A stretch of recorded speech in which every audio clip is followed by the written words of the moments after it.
thing though, because then your emergency would have happened right in the middle. Right during the my God, podcast. so So embarrassing. for everyone that's wondering what we're talking about, Caitlin was running late, which I'm like, sure, like we have kids, like it's a whole thing. Like I just expect that people are going to be running late.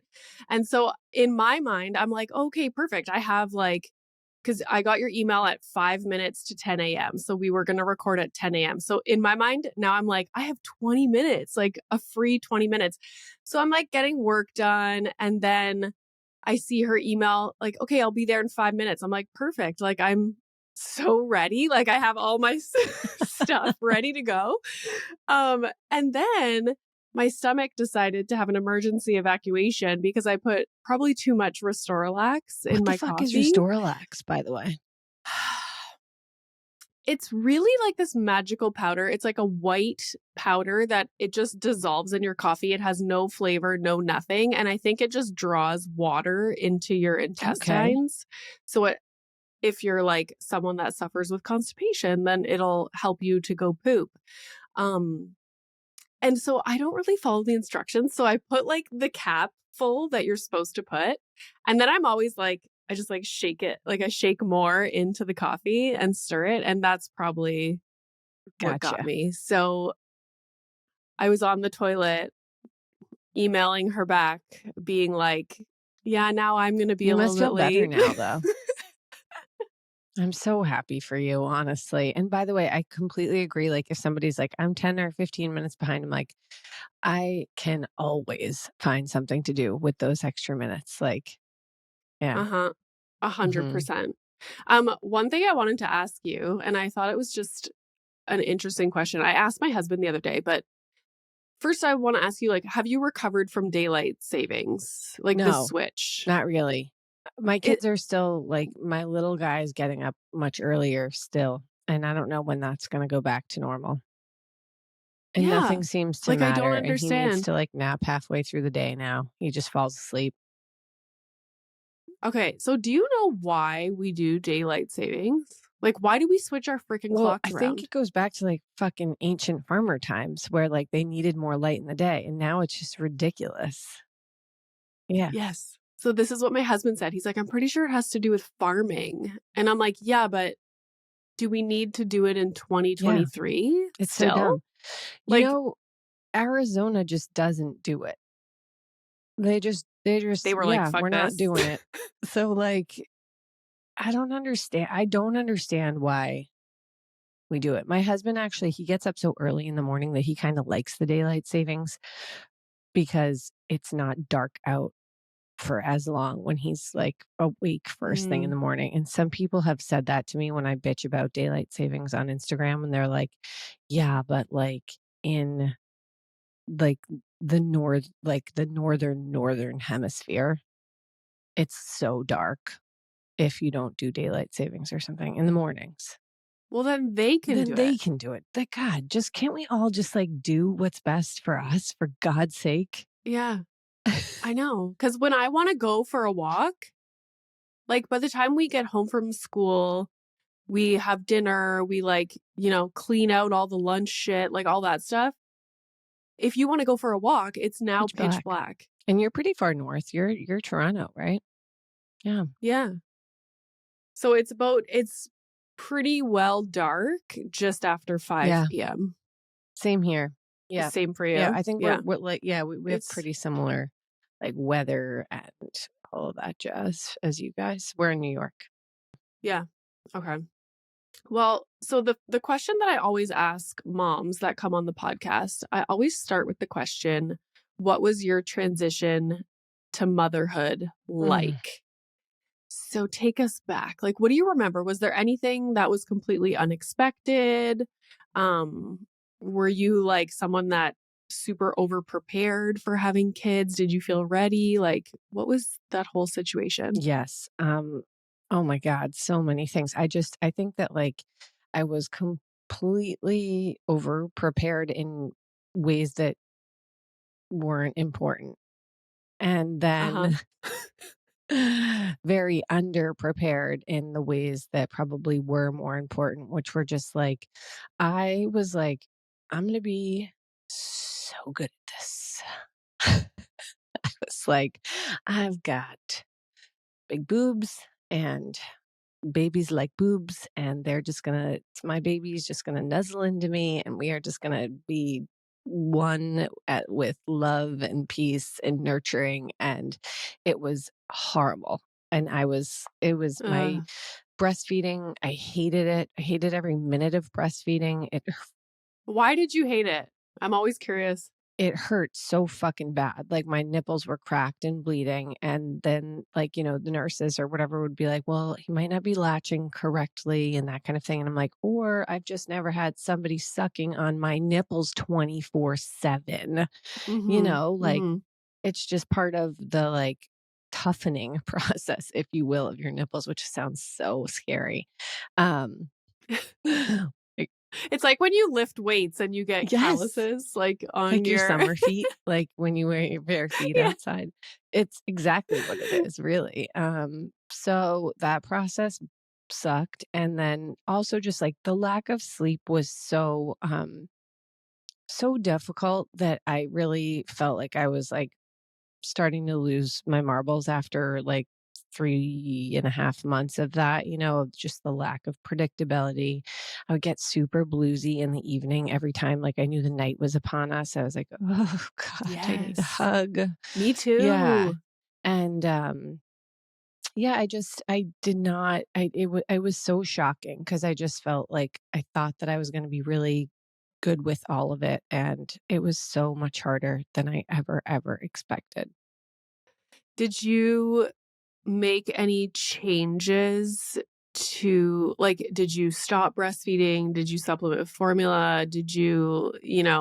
No, I really martyred the shit out of myself with. I was just like, I'm gonna Okay. keep on breastfeeding because I will say, like, for most of my first child's like baby toddler years, I was very martyry about everything motherhood. Like, I had to do things a certain way, and all of the stuff that like I really speak up against now on my Instagram page that I was completely like subscribing to with the first Mm, baby for a period of time, you know.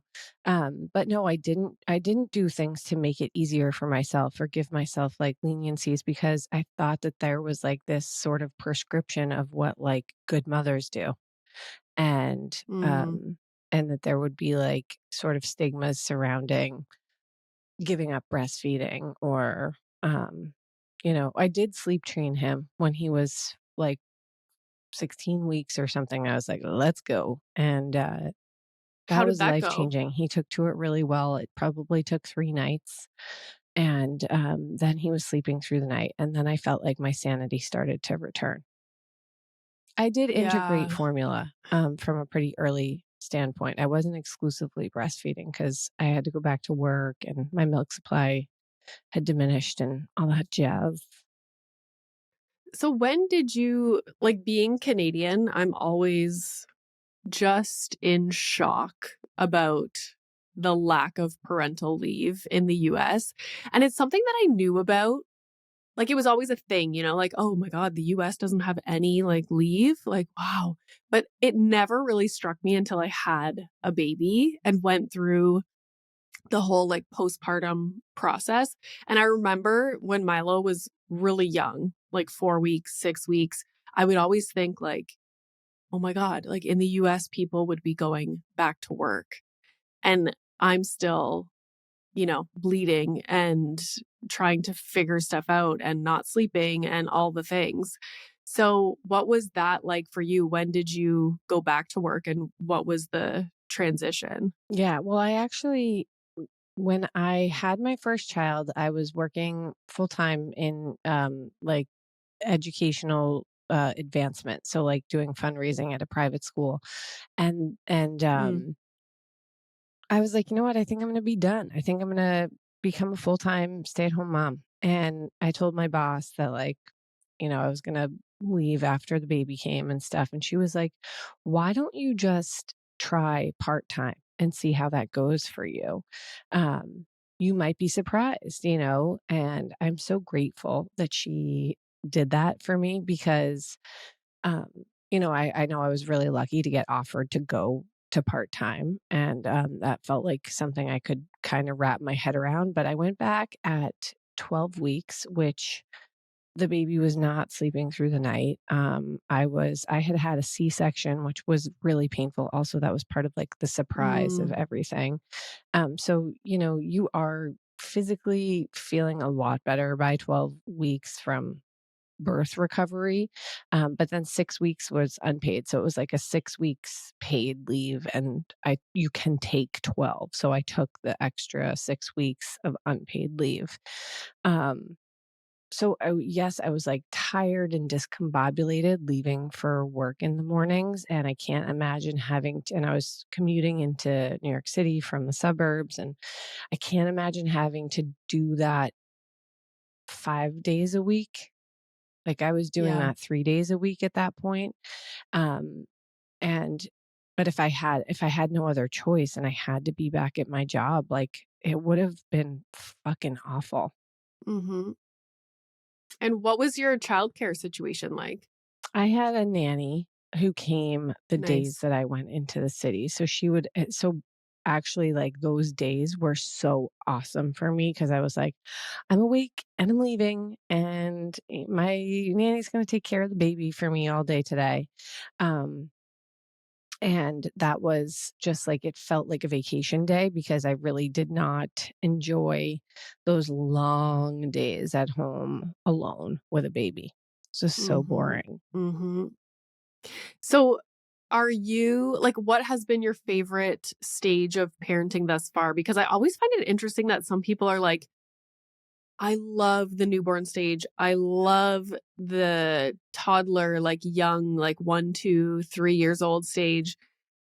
And like, I'm always like, I wish someone would develop like a personality test or like some kind of like structured test to see why do some people enjoy different phases that some people completely dislike. Like I enjoyed the newborn phase, totally disliked the when he started crawling to about 3.5, 4 years old. Like once they become a little bit more independent. And yet people are always like horrified to hear that. And because, yeah, that age is super cute. And like there were so many cute moments and it's adorable. I look back on videos now and I'm like, oh my God, like he was the cutest little thing. But it was the most difficult stage for me. And I did not enjoy like the playing and the constantly having to watch over him so he's not hurting himself. I found that to be exhausting. So, what was your experience with those stages? And what's your favorite so far? Yeah, I completely concur with you, although I will lump into the fact that I also do not like the newborn phase. So pretty much 0 to 3.5 or 4 fucking sucked for Yeah. me. And I Yeah. have 3 kids. So my oldest is just turned 10.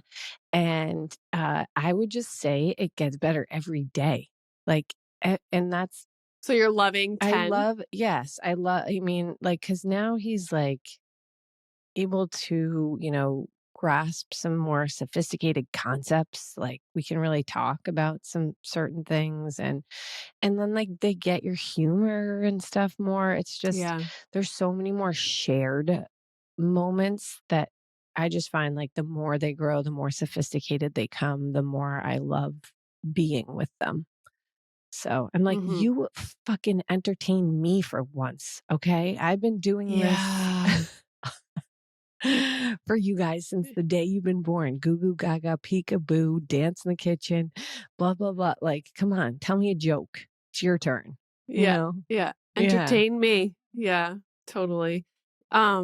Were you so saying that you like it was a struggle from 0 to let's say 4, having your next 2 children, were you kind of like, "Oh, fuck, like we're gonna have to go through this Yes. again?" Every time. Yeah, I was okay. just like, Okay. And what's the age spacing between your So kids? my oldest is 10, my middle is about to turn 8. They're both November kids, and my little guy is 4, and he's May. So, Okay. yeah, like 2 years and then 3.5 years between number 2 and 3. Okay. And so you were just like, "We're gonna do it again," and at least now you're out with all 3. They're Yeah, it's over. I'm past that. done. Yeah, it happened. I Yeah. always Thank you. Congratulations. I always wanted 3 kids. Like, I knew I was gonna definitely have 2. And then to get to 3 was, like, a massive challenge for all kinds of reasons, for our family. Um, my son was sick. He was in treat My oldest was in treatment for leukemia when I got pregnant with our 3rd, and, Wow. yeah, my daughter was 1 when he was diagnosed, and then I was like, "Can I do this? Can I have a 3rd? I just really want one." I'm one of 2, and I felt like I just always wanted to see that dynamic. I always wanted to have 3 kids, and, so I do truly feel like my 3rd child, it was like it nearly broke me. It was very hard in the beginning, the first 3 years especially. Mhm. But now I look at that kid and I'm like, "Oh, God, you are my greatest accomplishment to have gotten to you, to get you." And just not because, Mhm. like, he's, like, so amazing or he's amazing to me and stuff, but he's like my kid, but it just I mean, for me, I'm like, I accomplished getting to this kind of goal that I always wanted in life, and it's it happened. How would you say your oldest son being diagnosed with leukemia, going through the treatment process, like, what was that entire process like, and how would you say it changed you as a person, as a mom, or just in general as a person? Yeah, it changed me in so many ways and mostly for the better. I mean, I think it has made me a more anxious person. So that would be like Mm. a negative outcome of it for me, but um Like, specifically health health anxiety, anxiety? Like yeah, mm, through the roof. And not necessarily like related to him all the time. It's just like it can be related to me. However, I've really come around on that. I think I've really started to like coach myself into realizing like this feeling is anxiety. This is not like a sign. I'm not predicting the future here. But I had a lot of conviction about my son's diagnosis, and I was the one who really pushed him to get the blood work. And when I was being told by a couple of doctors that he was probably fine and just had a flu and stuff. So I had to really advocate for him to get that blood work because I was just like, he is not okay. And, um, and so I think that happening and me, like, following that instinct and being right about it also, like, contributes to my angst a little, like, I have to go after everything or, like, solve every little mystery. Um, but yeah, it was as you could imagine, like, an awful experience to have to go through as a parent, as a young mom. It's not what I had envisioned my little 3-year-old's childhood to look like. He was in treatment for over 3 years, and then we went ran right into the pandemic from ending treatment. He ended in March 2020 and the pandemic started. So it was a tough go. Like a lot of things that were happening that were completely outside of my control. And it it changed me in ways that I think were also for the better though, because I think that I gained a lot of conviction in my own like judgment and gut for the ways that I am as a mother, and also that I also just don't really care what anyone thinks when it comes to what I feel like I want to say about motherhood. So mhm, I trust mhm. That's myself more. yeah. What did treatment look like? Like, I'm sure a lot of people listening are familiar with somebody in their life that has gone through treatment. What did it look like for your family? Was it something that was super involved? Like, were you constantly having to travel? Like, did it kind of take over your life? Because I would imagine that it kind of affected the whole like family dynamic. Like, that was like, I know for me, like, that would take over my train of thought, and I would be so focused on trying to do everything possible. Did you find that that happened? Yeah, it was really like that. I mean, I think upon his diagnosis, one of the biggest shocks to me at that time was how long this treatment process was going to take. And I remember our doctor telling us in the hospital room, like the day he was diagnosed, like, this is going to be a long haul and you have to be vigilant. And I never forgot that, and I was just vigilant as fuck about, everything when it came to his health and just observing him constantly and all, like, the little signs or symptoms or things, and I did have to leave work for a while. They ended up letting me, like, pretty much create my own schedule and work from home, and then I eventually left altogether when my 3rd child came along. It just became too much for me to, like, manage, a sick child and a baby and stuff, so I left my job, but yeah, it was every day, it was really an everyday thing for over 3 years. There was no day he didn't receive medicine, whether it was at home or in the hospital. We took tons of trips into New York City, lots of long days in the hospital. At the hospital he was being treated, Memorial Sloan Kettering, which is a wonderful cancer center. And yeah, it was definitely like a full-time job. Was there any supports put in place? Like, I'm always curious when I talk to people who, in the parenting, like, part of their life, go through something major, whether it be like a very traumatic birth experience or, a diagnosis. Was there any kind of support with regard to like speaking to a counselor or like a therapist or someone there to help you navigate it and like someone to talk to, not necessarily like a medical doctor? Yeah, there are social services provided by the hospital for Okay. families. So if you choose to, engage with your social worker, they're there for you. We did not really do that. It was sort of like one more thing, you Yeah. know?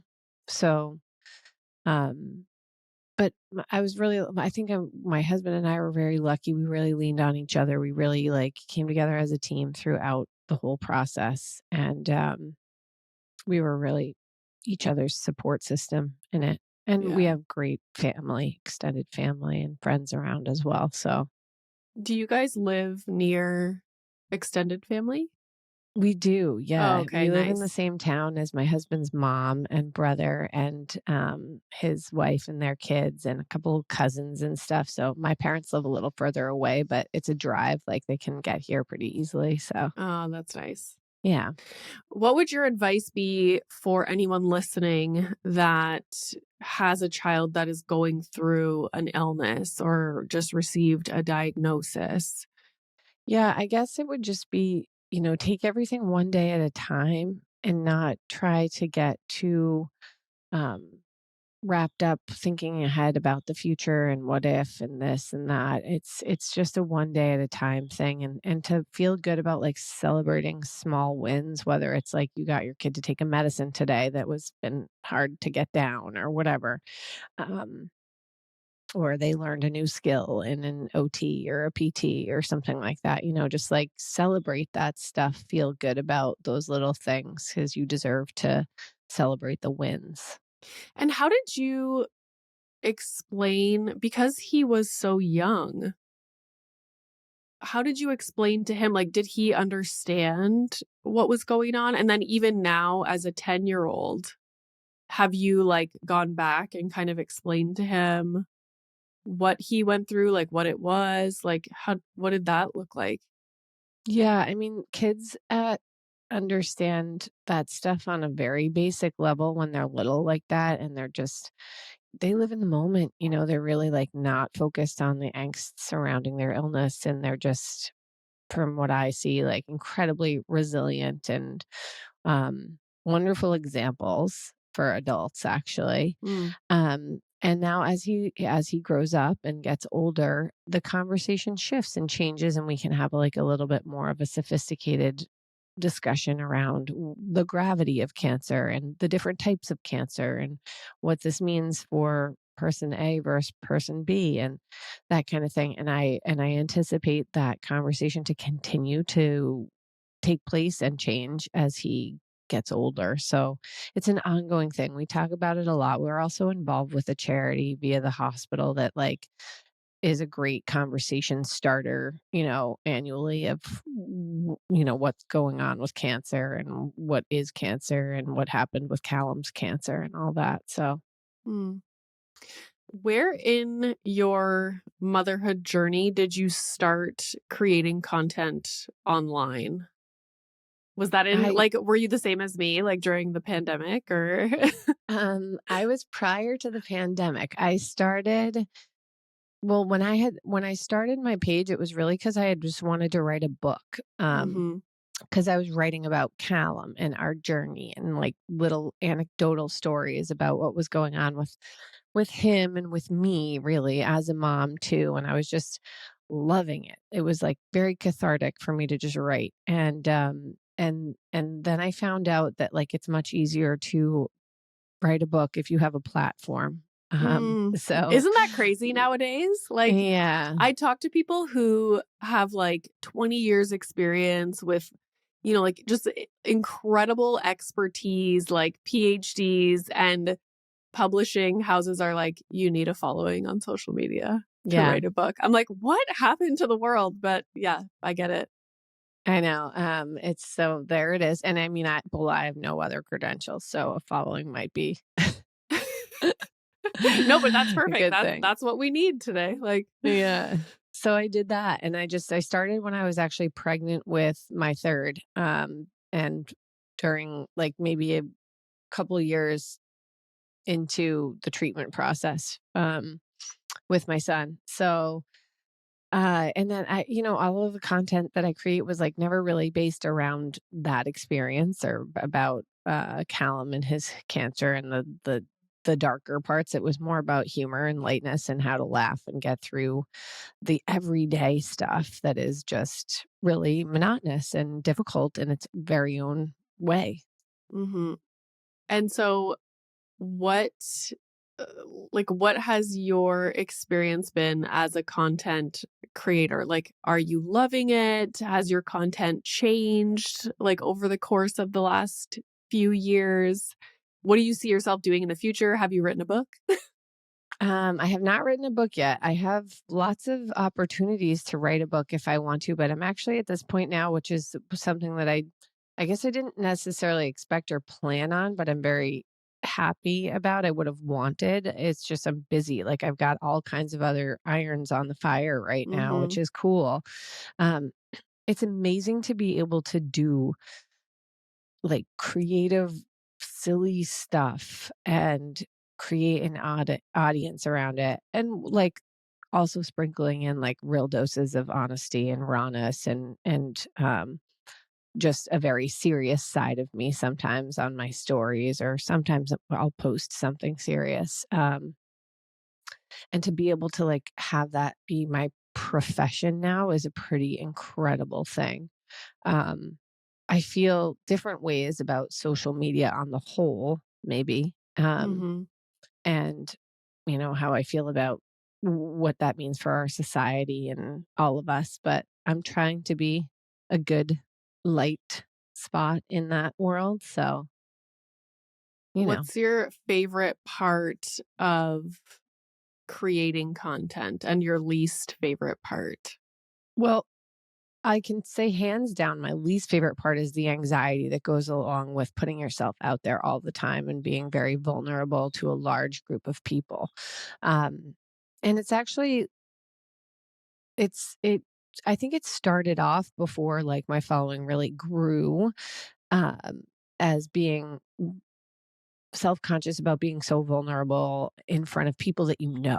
And Mm. now I feel a little bit more self-conscious sometimes about who I am within the world of what I'm doing in a creative way and what this means for me or what, like I can do professionally and how I'm perceived and that kind of thing in the professional world of things that I'm doing. So there's a lot of insecurity and a lot of um anxiety that can go along with making yourself like super vulnerable and putting yourself out there all the time. But I will say like 99.9% of the people are just so encouraging and wonderful and supportive in the community that it really motivates me to keep doing what I'm doing and sharing because I do like have a lot of fun just joking around, creating funny content, writing jokes, dancing in my kitchen, and being able to like be very honest and real about the stuff that's hard. Do you ever feel pressure to do other kinds of content or do like more and more and more? Like that's one thing about this job that I find difficult is like I want to do everything. But Hmm. but then you're doing a million things like really shitty. You know what I mean? Like or are Hmm. you like easily focused on like this is what I do, this is what I talk about? Um, I have a really hard time with that. I'm like, I want to talk about periods and pooping and all the things like Travis and Taylor and like, you know what I mean? Like I cannot stay focused, which is why I split early on the two accounts, like my account and then the Mom Room podcast. Yeah. Um, because I was just like all over the place. And I don't know, like I see other creators like yourself who just like stay and they have like their niche, they do it so well. And I'm like, oh, why can't I do that? I don't know. I think I have ADHD. I don't know. I mean, I think like as my kids get older, my content does shift a little bit. Like, I mean, when I started, I had all babies and toddlers and that was like fully the focus. Now I have a toddler still, but we're, you know, moving out of that sort of phase soon-ish. But kids like never stop providing good material to laugh about. So I think that like I find it pretty easy to keep coming up with like messages about motherhood. Um, but yeah, it- it's hard, and you also it's hard not to get like sucked in by like the algorithm and what you think social media wants from you as a creator and that kind of thing. Like I've always stayed away from using any of like the viral trends, the music, and the stuff like that because I'm just trying to not be an influencer, Mm. if that makes sense. So So do you not do partnerships with brands and stuff like I that? do some now. Yeah, Okay. I have a few partnerships with brands now. But that's it would be stupid for me not to do that stuff at this point. Like it because I've waited for so long to do any partnerships. Like now I'm at a place where it's really monetarily meaningful to partner with some brands. And I always get to like choose who I work with. And it's always a brand that I genuinely love. So that's a great like way to make money for me. But in the long run, what I would like to be doing is like creating a business, like a media business, and having content that I'm making outside of Instagram be what I get paid for, basically. So Like, do you have a YouTube channel? I actually do, but it's not a thing that I'm really doing right now. So I'm kind of shifting to do some more YouTubey stuff. Yeah, Yeah, for sure. I hear YouTube can be really lucrative, actually. Yeah, and it's lucrative in a different way because it's basically like TV, like it's running commercials through your channel. So Right. you're not partnering with brands per se, Right. you know what I mean? Yeah. It's much easier to like passively earn income on someone else's advertisement rather than being like, yo, Yeah. look at my Yeah. new. whatever. Yeah. No, totally. So when you say like a media business, do you mean something like Betches? Like that kind Yeah. of thing? Yeah, Yeah. kind of.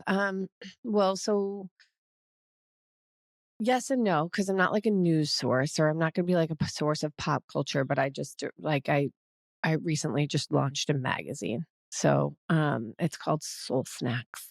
It's an Wow. online magazine. And it's just like kind of I'm sort of modeling it like a everyday woman's goop. Like I keep Uh, saying this, like no vagina candles or like $300 scrunchies, but like, I love it. fun stuff that like is mindless for you to like read quickly or, um, you know, just So where do people go to get that? Is it like you sign up and it gets sent to your email? Or so it's not a newsletter. That would be like newsletter format, right? Because like okay, newsletters only live in your email, but it's a website. got it. And then you Hmm. started your podcast. And then I have a podcast. Yep. And my Instagram, and I have a TikTok page. Apparently, Apparently, I don't really go on TikTok that often, but I it's do there. personally to like scroll it because it's great mindless entertainment. What do you find you spend most of your time working on or doing? Like, what does your work week look like? Yeah, so many things now. Like, and then I was like, I was in a show recently, a digital web series that like I'm gearing up for a second season on that, and like I have some other things that like I might write a show myself. Oh, I love that. Yeah, so I'm doing like I'm actually trying. It's really hard to figure out what to really focus on, but like I'm very focused on the magazine thing because I see the long-term benefit in that and what you can do with like a digital media source. Um, and then, but really the bread and butter right now is still my Instagram page because that's where like the majority of my eyeballs are. Yeah. Isn't it? It's so interesting how, like, so many of us do similar stuff, but like our goals and our focus can be like completely Yeah. different.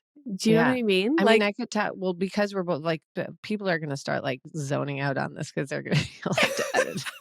So they're like, what the fuck are they talking about? no, I But, think it's great. uh, but I could talk about like this with you for like hours and just like get into the nitty gritty of like content creator business stuff. But Yeah. Okay, so I yeah, need to go to New York so that we can have a date because yeah. that's what was supposed to happen. Just so you guys know, I was supposed to go to New York and then I ended up having to cancel. And I forget it's twice now that I've had a New York trip booked and I've had to cancel both. I'm so irritated.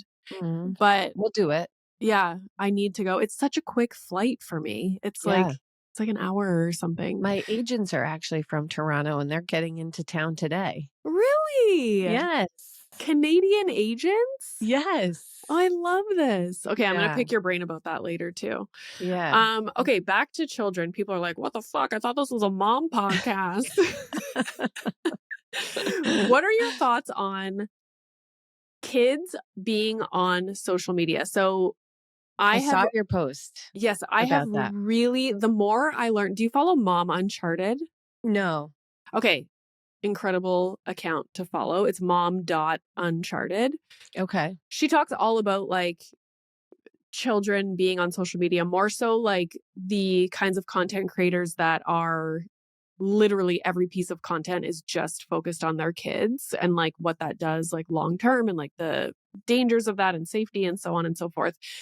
But the more I learn about stuff like that and also the older Milo gets, I have really like I will barely show him. Like I'll show him like here and there. Um but I'm so mindful of it. Before it was just like, oh, he's doing something cute, like camera, like da da da da. Da. Like everything was like I wanted to share with everyone. But the more that and I get it, like we're proud of our kids. It's cute. Like we love them so much. We're like, look, like, it's the same as if I were to run a marathon. I would be like, everybody, like I ran a marathon. Like I'm proud of myself. Like this is something that I love and I'm sharing it with everybody. But now, like, it really struck me once I realized that there was a whole Reddit thread dedicated to like hating me, and people basically watch my content and then go talk shit about it. And like, What? it's nuts. Yeah. That So is once so fucking weird. And who are those losers on there's literally, and they talk about all like parenting creators. It's oh, like I'm a whole probably on there. it's like an underground like thing. So once I realized that that was happening and people are literally watching my stories and then going to like talk shit about it, I was like, ew, like this feels gross. Like I don't want these Hmm. people seeing my child. Like, Right. and he's getting older and I don't know, it just doesn't feel like it did before. What are your feelings on having our kids on social media? And like, how do you navigate that? In terms of showing my own children on social media, they don't appear on my page very often. It's few and far between. It's really just me on Hmm. there. Um, I've never wanted it to be about like them necessarily. It's about motherhood, you Yeah. know. Um, Has your husband ever been on? Not really. Like No. he's a flash here and there, a Yeah. picture, he's like, I think I'm just gonna be over here. Um, but which is totally fine. I think it's like not the type of content that I've ever focused on trying and for that reason being mindful of like how are my kids going to feel about this in the future if they've been, like the subject of my content Yeah. and they are the subject of a lot of I mean children like what it's like raising kids, but they know what I do and that I show them a lot of like my reels that I make and let them listen to it. And a lot of the making fun of the kids that I do is about the toddlers, and they think that that is funny as Yeah. well because they're older now. Not Lukey, he doesn't get it, but it's like jokes on you, Lukey. But in terms of like them being on social media, is that what you're talking about, or just about showing? Showing them, but that was going to be my next question. Because, like, Yeah, I worry about this and Milo's 5, and you have a 10-year-old. So, do you anticipate him asking to be on social media in the next, 3 to 5 years? maybe he has zero interest in that right now. He doesn't have a phone. So I wouldn't it would be more my daughter who I would think that will be, like, the one who pushes for social media more. Um, I feel like it is a difficult place for Even it's a difficult adults? place for adults, yeah, if you can it picks apart people's insecurities and they who's doing this and why am I not included, and it shows you where everybody is.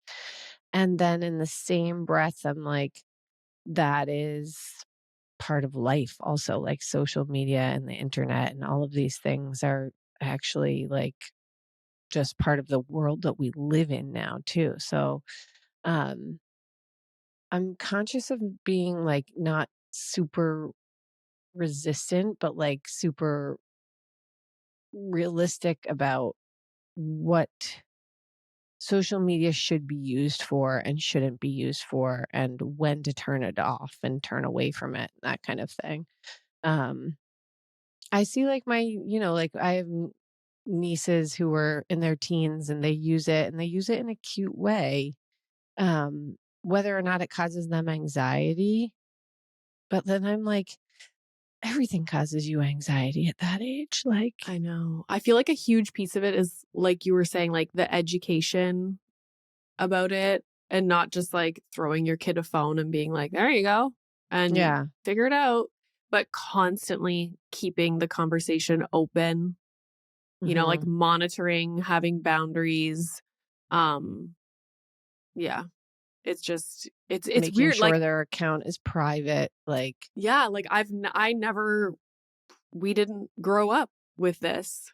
So now us as parents with kids who are going to want social media, it's kind of like, ooh, Like, Yeah. I never It's a had that. scary world to navigate. I'm actually also kind of hoping that like the nature of social media starts to shift more by the time my kids are teens. Yes. I think it's just like, one of those things you could get into so much trouble too with photos and things that you're doing that might be against school rules or whatever.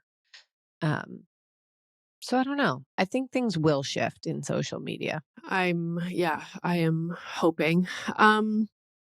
Okay, my last question was going to be, what are your plans for the future? But you already kind of shared that with us. Is there anything else that you want to? No, I mean, it's one of those things like with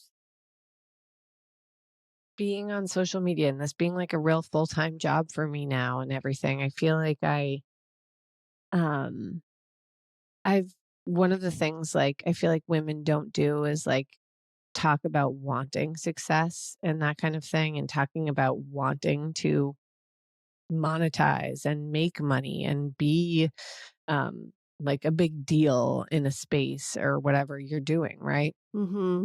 And I just think that it's nice to be in a place where I've accomplished some like goals that I had. Whether or not like it's exactly what I set out to do when I started, it's definitely exceeded my expectations. So, um, and just to like try to, you know, stick to your foundations and also remember exactly who you are and what's important when you are in this kind of space of sharing and being more public. Yeah, for sure. Do you get recognized a lot? I do now. Yeah. Yeah.